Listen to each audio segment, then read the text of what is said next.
Assalamualaikum warahmatullahi wabarakatuh. Bertemu kita di sini dalam mata kuliah pengelolaan lahan basah. Ini adalah pertemuan pertama. Dalam pertemuan pertama ini, kita akan berkenalan dengan apa itu lahan basah, apa pentingnya lahan basah, tidak saja bagi kita, tetapi bagi dunia. Tidak saja bagi generasi sekarang, tetapi juga bagi generasi yang akan datang.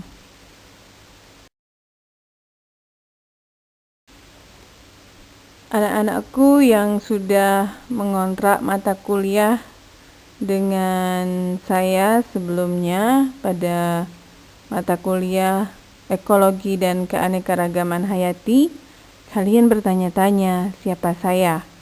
Nah, kalian ingin berkenalan dan saya selalu bilang silahkan Google saja nama saya.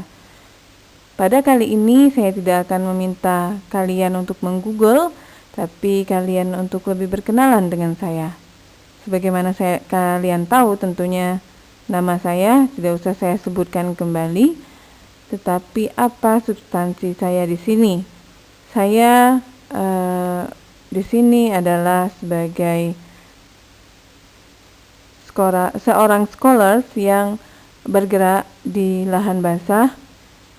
Fokus saya sebenarnya adalah lahan gambut, tetapi tentunya tidak terlepas bahwa gambut adalah lahan basah.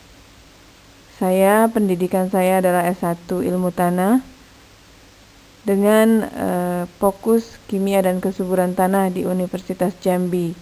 Saya lulus tahun 2004, tetapi peranan saya di dalam lahan basah ini dimulai juga pada masa akhir kuliah saya, yaitu pada tahun 2004 sampai 2005, itu pada proyek Ekologi dan Rehabilitasi Gambut Bekas Terbakar di Taman Nasional Berbak, yaitu kerjasama antara Wageningen University dengan Wetlands International Indonesia.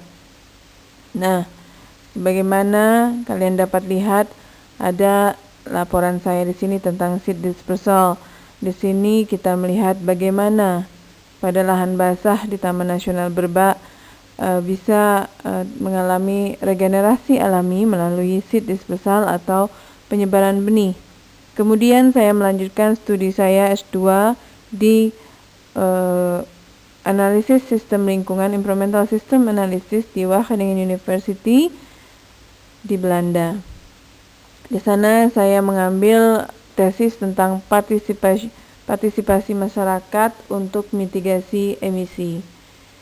Kemudian tahun 2012 saya melanjutkan studi S3 saya di universitas yang sama di Wageningen University, juga di Analisis Sistem Lingkungan. Di sana bagaimana mengarah kepada pengelolaan lahan gambut yang berkelanjutan tanpa adanya deforestasi dan konversi lahan gambut untuk penggunaan yang berbasis kanal. Untuk lebih lengkapnya silakan kalian untuk melihat paper-paper yang sudah saya tulis. Anak-anak sekalian, sebelum kita menginjak pada definisi apa itu lahan basah, saya ingin mengajak kalian untuk terlebih dahulu mengerti apa pentingnya lahan basah. Tidak saja bagi kita, tetapi juga bagi dunia. Tidak saja bagi generasi sekarang, tapi juga bagi generasi yang akan datang. Nah, anak-anakku, pengelolaan lahan basah merupakan perhatian berbagai bangsa di dunia sejak dulu. Hingga kini semakin diperhatikan.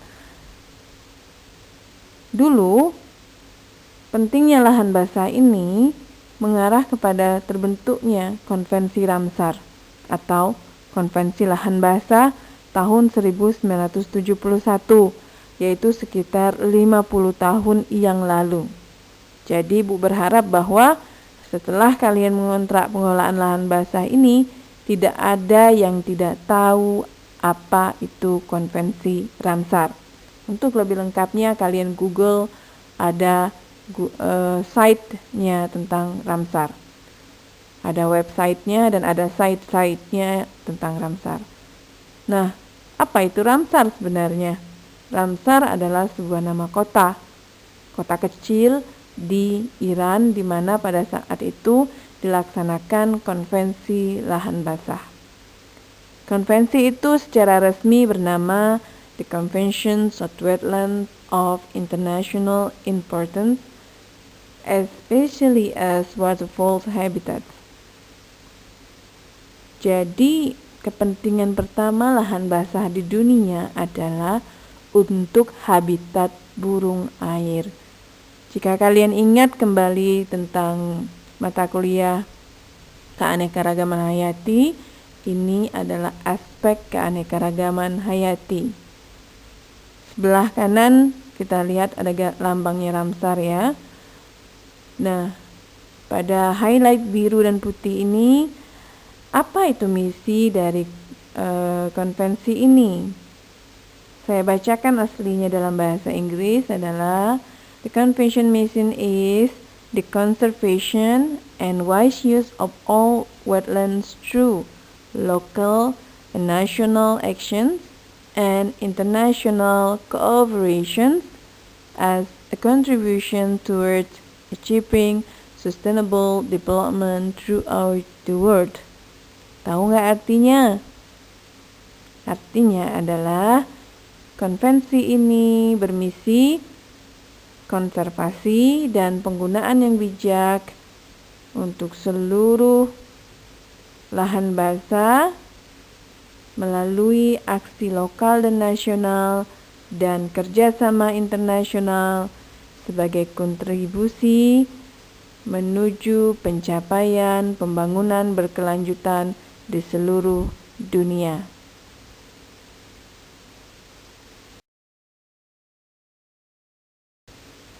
Sebagaimana tadi di awal kita sampaikan bahwa pentingnya lahan basah itu untuk keanekaragaman hayati, terutama burung air. Ada yang tahu tidak bahwa di Jambi itu ada lokasi yang sangat penting bagi burung air, yaitu Sungai Rambut. Nah, tentunya ini tidak terpisah juga dengan Taman Nasional Berbak. Taman Nasional Berbak adalah satu Ramsar site atau situs Ramsar terbesar pada awalnya yang ditetapkan oleh bangsa Indonesia. Nah, di Sungai Rambut ini berbagai burung air, burung migran singgah sebelum mereka bermigrasi ke Australia. Kenapa mereka bermigrasi? Karena sekitar akhir-akhir tahun, mulai Oktober, November, Desember, mereka mengalami musim dingin di daerah utara. Kemudian mereka terbang ke daerah selatan seperti kita ini dan melalui garis-garis penerbangan mereka. Dan salah satu titiknya ada di Sungai Rambut dan menuju ke Australia yang negara selatan di mana lebih hangat atau musim panas pada akhir tahun. Berkebalikan tentunya kan dengan musim dingin pada akhir tahun. Nah, tadi saya menyebutkan tentang Taman Nasional Berbak. Taman Nasional Berbak di Jambi adalah salah satu situs Ramsar terbesar. Saya ingin memberikan gambaran sedikit kepada kalian tentang Taman Nasional Berbak. Pada tahun 2004 saya berada di sana sekitar totalnya 40 hari di dalam Taman Nasional yang mengalami terbakar pada tahun 1997-1998. Taman Nasional Berbak bagian terbesarnya adalah peat swamp forest atau hutan rawa gambut, di mana di sana terdapat ekosistem yang jika kalian lihat itu kita lihat kalau bisa jelas di sini adalah ada air yang berwarna coklat kemerahan yang berasal dari asam-asam organik. Ada satu kesatuan ekosistem hayati lainnya yang membentuk ekosistem Taman Nasional Berbak. Tetapi Taman Nasional Berbak yang seharusnya itu pada waktu itu tidak terbakar seharusnya, karena seharusnya Taman Nasional itu basah. Kalau basah kan tidak mudah terbakar ya. Tetapi pada waktu itu mengalami kebakaran tepat di zona inti Taman Nasional Berbak. Jadi mengapa? Nah, diketahui permasalahannya adalah aktivitas di sekeliling Taman Nasional Berbak mempengaruhi hidrologi di dalam Taman Nasional Berbak. Mempengaruhi bagaimana? Juga kan ikut kering di dalam Taman Nasional Berbak. Beranjak sedikit dari Taman Nasional Berbak, kita pindah ke Taman Nasional Sembilang. Sekarang Taman Nasional Sembilang itu membentuk satu kesatuan lanskap menjadi Berbak Sembilang, di mana itu ya di sebelahnya Taman Nasional Berbak. Taman Nasional Sembilang ini berada di Sumatera Selatan, ya.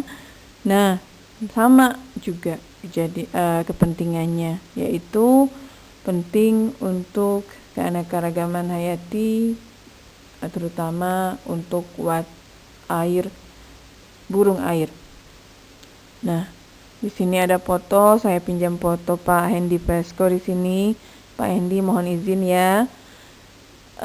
Saya tidak bisa mencari foto-foto lama yang Bapak sampaikan ke saya, tapi saya ambil foto Bapak di Facebook Bapak. Anak-anak kalau mau lihat di foto Facebook Pak Hendy Presko tuh banyak sekali foto-foto yang berkaitan dengan lahan basah, juga manfaatnya bagi kultur, bagi masyarakat. Nah, anak-anak kita lihat di sini bahwa sangat cantik, sangat indah keanekaragaman hayati. Ya, di sini Pak Hendy sih bikinnya black and white ya, tapi kita bisa prediksikan bahwa ini adalah pemandangan yang begitu indah, sehingga dia bisa menghasilkan foto yang begitu menarik seperti ini. Jadi, Taman Nasional Berbak, Taman Nasional Sembilang berdampingan sama-sama Ramsar Site. Taman Nasional Sembilang diputuskan di kemudian hari. Kalian silakan Google nama situs Ramsar. Oke, itu tugas. Nama situs Ramsar di Indonesia. Sekalian tahun diputuskan situs tersebut menjadi situs Ramsar.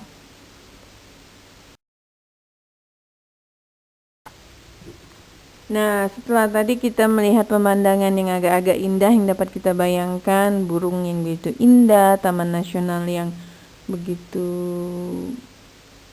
tertutup dengan vegetasinya, sekarang kita akan berhadapan dengan masalah. Ya, kalian akan berhadapan dengan masalah. Masalah inilah yang harus kita carikan solusinya. Karena itulah kalian berada di sini, di teknik lingkungan. Oke? Nah, kamu lihat nih di sebelah kanan kiri atas, tangan saya sedang menggenggam lahan gambut. Lahan basah, dari katanya ya basah. Lahan gambut adalah salah satu lahan basah. Ya. Nah, kamu lihat di situ kan kering. Ini lahan gambut yang saya genggam di Kalimantan Barat. Di bawah kita beralih ke Riau. ini tanah gambut yang saya genggam berada di Siak, Kabupaten Siak, di Tuah Indrapura, di Provinsi Riau, juga kering. Di gambar yang lebih besar ada gambar mistar ini, kita lihat ini tinggi muka airnya bisa mencapai 85 atau 83 cm. Itu tinggi muka air yang sangat rendah, melebihi dari peraturan, melebihi dari nilai yang layak yang dapat ditoleransi untuk menjaga kelembaban tanah gambut untuk tidak terbakar. Apa yang terjadi kalau begini? Akan terjadi subsidensi yang semakin cepat, akan terjadi oksidasi dari bahan-bahan organik, oksidasi menghasilkan emisi. Nah, akan terjadi subsidensi menyebabkan penurunan elevasi sehingga akan terjadi bahaya atau resiko banjir permanen.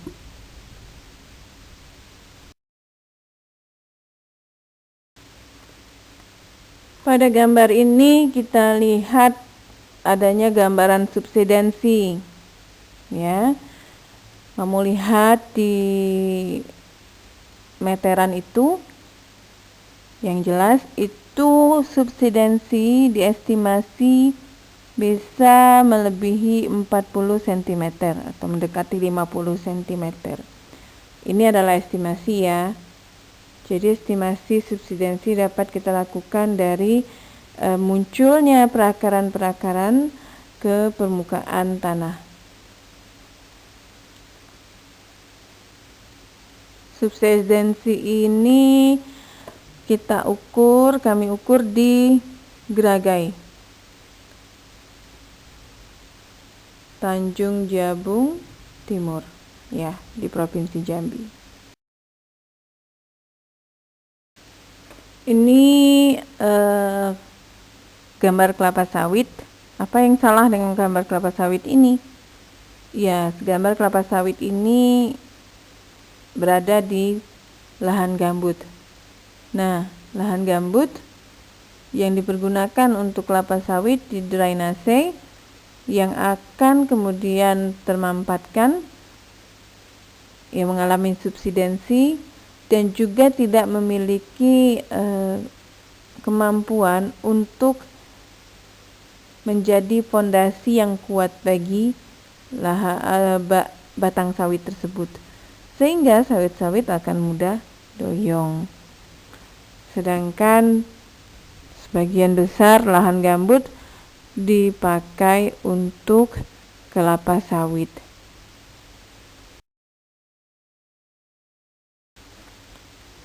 Kembali kepada masalah terkait dengan kekeringan di lahan gambut adalah kebakaran lahan gambut.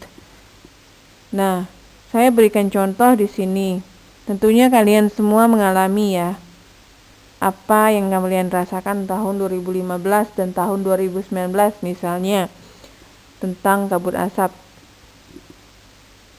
Nah, di sini ada 2 lokasi yang saya berikan contoh, yaitu di KHG Kahayan Sebangau dan KHG Batanghari Air Hitam Laut. KHG Kahayan Sebangau itu berada di Kalimantan Tengah, sedangkan KHG Batanghari Air Hitam Laut itu berada di Jambi. Kalian tahu itu di mana? Itu berada di Kumpeh. Nah, 2015 di Kahayan Sebangau merupakan titik api terbanyak di Indonesia. 2015 Sungai Batanghari Air Hitam Laut, KHG Batanghari Air Hitam Laut merupakan titik api terbanyak di Jambi. Apa yang terjadi di sana? Di kedua lokasi tersebut 70%, 52% hingga 72% adalah berkanal. Kanal mengeringkan air.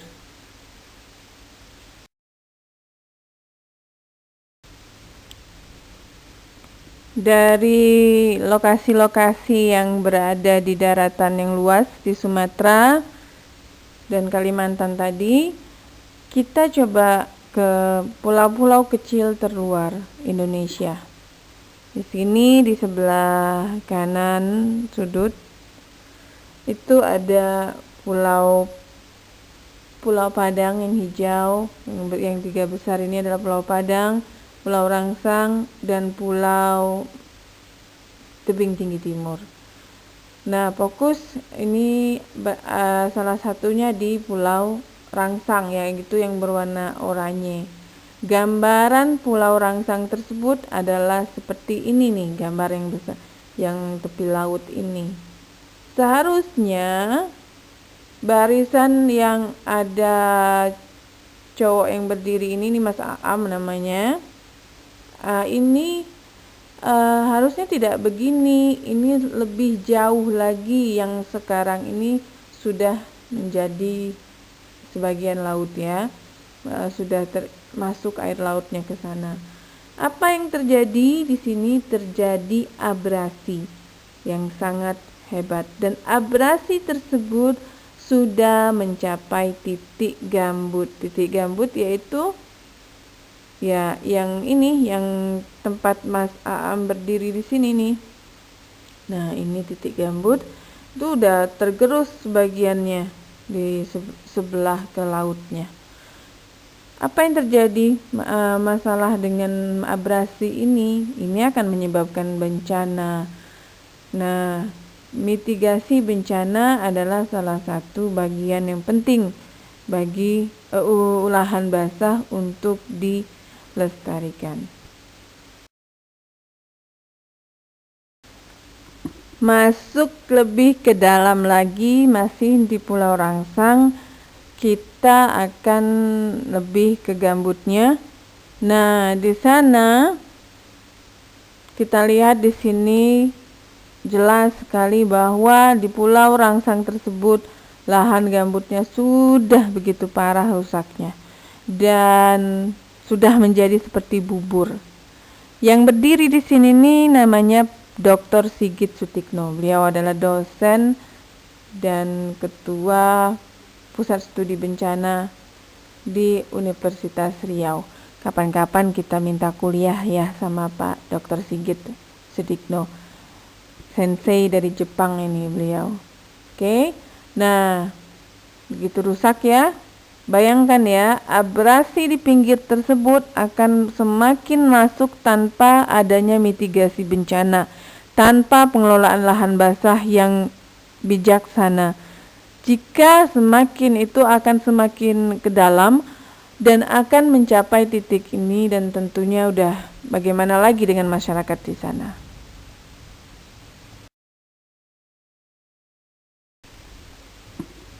Sebagaimana biasa, kalian kan tidak pernah saya arahkan untuk mengerti sesuatu secara definisi. Tetapi untuk memudahkan kali ini adalah definisi lahan basah menurut Ramsar. Tadi kita sudah mengulas apa pentingnya lahan basah ini untuk dipelajari atau dikelola juga secara bijaksana. Sekarang kita coba melihat apa sih sebenarnya lahan basah. Nah, lahan basah menurut konvensi Ramsar adalah area transisi atau pertemuan antara daratan dan air atau akuatik, meliputi mangrove, area mangrove. Mangrove ini ada juga ya istilahnya mangrove sebagai tanaman dan mangrove sebagai kawasan. Oke. Jadi kedua, gambut, rawa, sungai, danau, delta, hutan maupun terumbu karang dan pesisir, daerah dengan air yang tergenang atau mengalir, wilayah perairan laut. Semua adalah lahan basah. Nah, berdasarkan kepentingannya dewasa ini, maka dua lahan basah yaitu mangrove dan gambut menjadi perhatian. Berbagai kebijakan diputuskan untuk mengelola kedua lahan basah ini secara bijaksana untuk merehabilitasi dan merestorasi kedua lahan basah ini dalam rangka mencegah kebakaran untuk di lahan gambut, mitigasi iklim, ya. Kemudian juga untuk mencapai pembangunan berkelanjutan.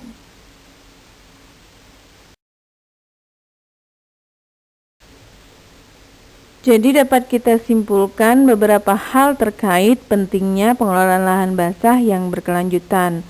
Hal terkait yaitu untuk Sustainable Development Goals atau tujuan pembangunan berkelanjutan. Substansinya seperti tadi ada keanekaragaman hayati, mitigasi perubahan iklim, ketahanan pangan. Ya, kalian juga harus membaca tentang Sustainable Development Goals. Tugas nomor 2 yaitu Sustainable Development Goals. Dan apa kaitannya dengan pengelolaan lahan basah? Oke, cari di Google Sustainable Development Goals. Yang kedua adalah hal yang terkait dengan Integrated Research Management, Integrated Risk Management, yaitu pada substansi mitigasi bencana. Tentunya masih banyak lagi hal-hal terkait dengan pengelolaan lahan basah, nanti kita ulas kembali. Sampai jumpa di pertemuan minggu depan, kita akan membahas tentang masing-masing lahan basah. Terima kasih atas perhatiannya, terima kasih untuk berada pada mata kuliah pengelolaan lahan basah.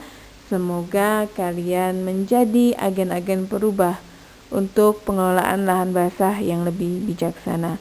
Wabillahi taufiq wal hidayah. Wassalamualaikum warahmatullahi wabarakatuh.